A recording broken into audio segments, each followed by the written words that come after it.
da Recuperação Judicial de Santa Cruz e um dos advogados do Poder Executivo, no caso de Antônio Luiz Neto. Boa noite, Boris. Boa noite aos ouvintes da Rádio Jornal. Como vocês já vinham acompanhando aí já há alguns meses, né, o clube acabou protagonizando diversos embates, né, jurídicos aí travados entre o executivo e o legislativo, com muitos ataques e muitos desgastes, né, de lado a lado. As partes tentaram superar isso através de uma mediação no judiciário, chamada pelo desembargador, que é relator da recuperação no segundo grau, e acabou não se chegando a um consenso em que, pese o presidente Antônio Luiz Neto tenha cedido em vários pontos, né, do que o deliberativo vinha, né, reivindicando, mas o fato é que não se chegou a um entendimento, e ele, avaliando o cenário e também já desgastado com toda esse embate, né, e eu diria até entristecido, né, com o ambiente que o clube acabou se construindo, né, um ambiente pesado, um ambiente beligerante. Ele, até num gesto de desprendimento, de grandeza, entendeu que a saída dele nesse momento seria melhor para o clube, melhor para o processo de reestruturação, que, como a gente já vinha dizendo há bastante tempo, se exige estabilidade, né? A gente não vinha tendo essa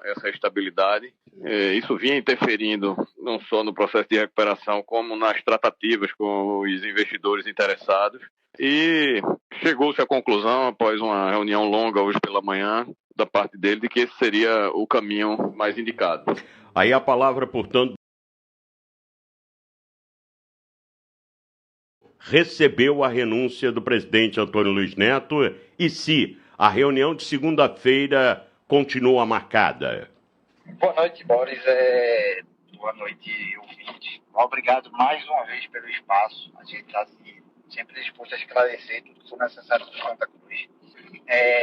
A gente recebe como talvez um processo natural. Acredito que o presidente Antônio tomou uma consciência que talvez não haveria mais condições de conduzir esse processo, tanto o processo eleitoral como o processo da SAF.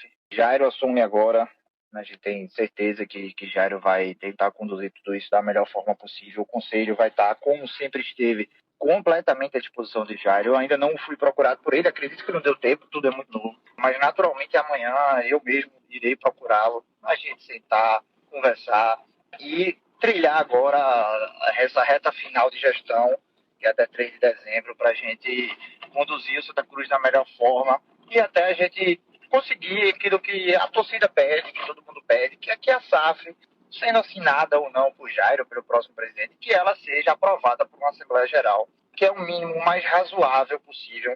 Então, a gente vê com tristeza que dentro de 2 anos, dentro de 3 anos, 2 presidentes renunciaram, um vice-presidente e um presidente do conselho. Naturalmente, isso não é bom. O ideal, o melhor dos mundos seria que isso não estivesse acontecendo. Mas, que bom que o Santa Cruz está ainda aqui sangrando na própria carne para melhorar o seu futuro. Eu acredito muito no Santa Cruz, acho que ele tem um potencial gigante, e principalmente com a SAF, mas para isso acontecer e a gente explorar todo esse potencial, a gente precisa que tudo seja feito com muita cautela e com muita sensatez e de forma legal. Que seja tudo feito dentro do que a lei pede, tudo certinho, e nosso trabalho do Conselho como um todo sempre se pautou por isso. Tudo muito bem pensado, muito bem fundamentado, sem artimanhas, sem obscuridades. E então o resultado é aí as decisões do desembargador, as decisões do próprio Conselho. E quanto à reunião, ela está mantida sim, porque a gente agora ainda tem que formar a comissão eleitoral, tá? Ela vai ser mantida.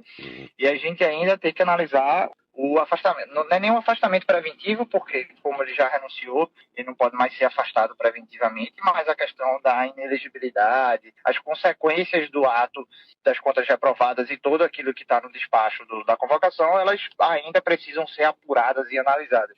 Então, ela prossegue, sim, para que haja o devido apuramento e a devida apuração e o devido encaminhamento para tomar as medidas que são cabíveis. Obrigado, doutor. Ele gentilmente nos liga. Boa noite, doutor João Marcelo Neves. Boa noite, Boris. Tudo bom? Boa noite, Adinaldo. Boa noite aos ouvintes. Um abraço, João. Só um esclarecimento, Boris. Eu estava aqui escutando seu programa, né? Sua audiência. João, antes do seu esclarecimento, por favor, Claro. para a gente não perder o andar da carruagem aqui, uma dúvida que eu estava querendo tirar é a seguinte. Eu fiz até um paralelo aqui, respeitando as proporções. A gente teve aquele episódio aqui de Fernando Collor de Mello no país, que todo mundo se recorda. Isso. E Collor fez uma tentativa de escapar da inelegibilidade, renunciando. Só que lá o processo já estava dando entrada no Congresso Nacional, e mesmo com aquela renúncia ele continuou inelegível. Trazendo isso para um exemplo aqui de Antônio Luiz Neto, admitamos que Antônio Luiz Neto tenha buscado essa alternativa. Eu vou renunciar, porque renunciando eu fujo dessa condição de inelegível. A não ser, na minha cabeça, isso eu coloco, eu lhe perguntaria se é por aí, a não ser que esse processo já tenha dado entrada no Conselho Deliberativo e mesmo com a renúncia ele vai continuar inelegível. Tem algum sentido o que eu estou dizendo? Tem alguma coisa a ver ou não? Total sentido, Ednaldo. É exatamente esse ponto que eu queria pontuar aí quando eu estava escutando o programa de vocês. Eu confesso que eu passei para Boris uma informação, ele na sua competência, mas aí foi até falha minha e a gente não tem compromisso com erro, né? Depois eu obtive as informações com o pessoal lá que tem mais conhecimento do Estatuto e realmente a inelegibilidade que eu tinha informado para Boris, que era automática com a reprovação de contas, não é, tá, Boris? Aí eu peço até desculpas pela informação equivocada e me retrato aqui sem qualquer compromisso com erro, que a gente não tem que ter esse compromisso. A gente tem que falar o que deve ser falado. E aí o paralelo, Adinaldo, que você fez aí é perfeito, tá? É exatamente isso que acontece, é um paralelo que a gente faz lá com o fato que ocorreu na política eleitoral do país, né? A situação é bem parecida, inclusive, porque já foi dado andamento ao processamento de impeachment do Antônio. Exatamente. Né? Como então, já foi dado andamento... Como o Collor lá atrás já estava no processo rolando, o Antônio ontem... o Marino ontem, né, deu andamento ao processo. Então, essa renúncia de Antônio em nada vai afetar a possível inelegibilidade dele. E é exatamente essa correção. Ele não está hoje inelegível pela reprovação de contas. Né? Na segunda-feira, o Conselho vai se reunir, conforme a convocação de Marino ontem, para apreciar o pedido de impeachment, né? Para apreciar. Esse afastamento dele, que perde o sentido do afastamento, obviamente, porque ele já renunciou, perde o objeto, mas também dá prosseguimento com o impeachment. E uma vez concretizado o impeachment, ainda que tenha havido a renúncia dele, uma vez concretizado, aí sim ele passa a ter inelegibilidade. João, me permita, até porque essa reunião marcada para a próxima segunda-feira era exatamente para, entre outras coisas, apreciar o pedido de impeachment. Quer dizer, mesmo ele renunciando agora, ele não está inelegível. Ele vai se tornar inelegível a partir da reunião. Isso. Não é verdade? Perfeito. Em síntese, ele não está... A partir da deliberação do Conselho, a reunião de segunda-feira iria tratar do acolhimento, digamos assim, do processo de impeachment e o afastamento preliminar dele. Né, por 45 dias. Esse afastamento perdeu o objeto porque ele já renunciou. Então vai ser dado o processamento do impeachment dele com direito a contraditório, ampla defesa, ele vai poder se defender naturalmente, né, dentro de um procedimento ali do Conselho, né, previsto no Estatuto, e após a conclusão vai ser deliberado pelo impeachment ou não dele. Uma vez deliberado pelo impeachment, aí sim ele se torna inelegível por 10 anos. João, na análise de vocês, alguma perspectiva de que essa renúncia teve esse objetivo, fugir da inelegibilidade? Eu acho que sim, tá? Acho que talvez tenha tido um pouco disso, mas acho que teve um pouco também um pouco de estafa de toda a situação que tem ocorrido, né?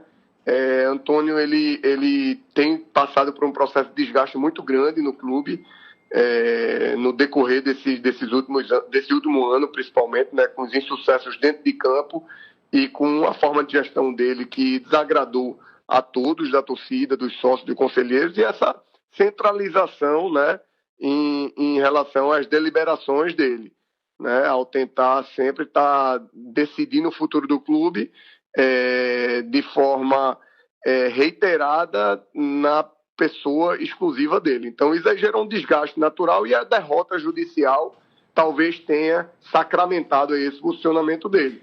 Naturalmente, o vice dele assume, né, o Jairo, que eu não conheço pessoalmente, mas tenho boas referências, e a gente espera que a gente siga com um fluxo aí de trabalho mais tranquilo, né, e mais democrático. Só para terminar, antes do Boris, só para terminar no meu caso aqui, ô João, as pessoas ficam perguntando o seguinte: olha, como o vice-presidente, o Jairo Rocha, é da mesma gestão, esse impeachment não alcançaria também o vice-presidente, não? Não, o impeachment é o mesmo paralelo que você fez, né, Ednaldo? O impeachment lá da Dilma, quem assumiu foi o Temer. O impeachment do Collor, quem assumiu foi o Itamar, salvo engano. É o mesmo processo. Então, o impeachment do Antônio, se vier a se concretizar, vem o Jairo. Mas, como eu digo, a questão do afastamento já está resolvida porque ele renunciou. Então, o Jairo já assume automaticamente, na ausência do presidente, o vice-presidente já assume ali o cargo como presidente do Executivo. Em síntese, doutor João Marcelo Neves, sempre agradecendo a sua audiência, houve a renúncia, mas ele não está aí inelegível, ainda nem escapou do impeachment. Não, porque segunda-feira vai ter isso. Ele ainda não está inelegível, mas também não escapou do impeachment, que pode torná-lo inelegível no futuro. Ok, João, muito obrigado.